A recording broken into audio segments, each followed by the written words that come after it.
Icon star Allu Arjun creative director Sukumar కాంబినేషన్లో వచ్చిన Pushpa cinema ఎంతటి విజయం సాధించిందో ప్రత్యేకంగా చెప్పాల్సిన పని లేదు. ఈ సినిమాలో Pushparaj Allu Arjun mannerism, dialogues, songs అన్నీ కూడా ప్రపంచవ్యాప్తంగా ఎంతగానో వైరల్ అయ్యాయి. ప్రపంచ దేశాలలో కూడా పుష్ప పాత్ర అంటే పిచ్చ క్రేజ్ ఏర్పడిందని చెప్పడంలో ఎలాంటి సందేహం లేదు. పుష్ప సినిమాలో అల్లు అర్జున్ మాస్ స్టెప్స్తో ఫ్యాన్స్ని ఎన్నో రీల్స్ చేసేలా చేశాడు బన్నీ. ఇక తాజాగా పుష్ప 2 నుంచి పుష్ప అంటూ మాస్ సాంగ్ రిలీజ్ అయింది. ఈ సాంగ్తో అల్లు అర్జున్ మాస్ స్టెప్స్ ఇప్పుడు ట్రెండింగ్లో నిలుస్తున్నాయి. పుష్ప 2 కోసం ప్రపంచవ్యాప్తంగా ప్రేక్షకులు ఎంతగానో ఎదురు చూస్తున్నారు. పుష్ప సాంగ్లో చెప్పు వదిలేసి చేసే స్టెప్ ఇప్పుడు బాగా వైరల్గా మారుతుంది. చాలామంది ఈ స్టెప్తో రీల్స్ చేస్తున్నారు.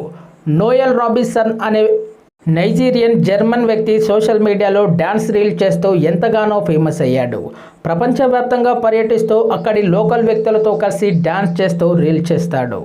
తాజాగా ఇండియా వచ్చిన వ్యక్తి ఆ ముంబై లోకల్ ట్రైన్లో ప్యాసింజర్స్తో కలిసి పుష్ప స్టెప్ వేశాడనే చెప్పాలి. దీంతో ఈ వీడియో సోషల్ మీడియాలో వైరల్గా మారుతుంది.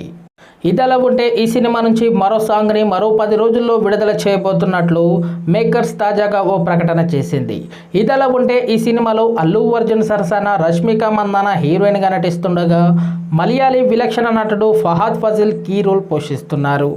ఈ సినిమాని ఆగస్టు 15వ తేదీన గ్రాండ్గా వరల్డ్ వైడ్గా విడుదల చేయబోతున్నట్లు మేకర్స్ స్పష్టం చేసిన విషయం తెలిసింది.